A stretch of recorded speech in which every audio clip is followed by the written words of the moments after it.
The police records obtained by KGW show two specific incidents where ICE employees called 911. In one case, an ICE employee told dispatchers he was surrounded by protesters. In another, an ICE worker said he's being followed and feeling threatened. In both cases, records show Portland police responded and an officer was on scene.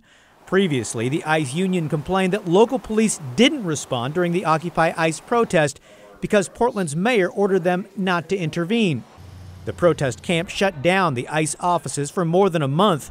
The demonstration ended in late July when police swept the Southwest Portland camp. You do not have permission to be here. You must leave now. The records detail 56 calls to emergency dispatchers about the protest. Police handled many complaints just by phone. In one case, an unidentified caller complained about the protest blocking a bike and pedestrian path. Records indicate police didn't intervene because, per a sergeant, we will not respond unless it becomes violent.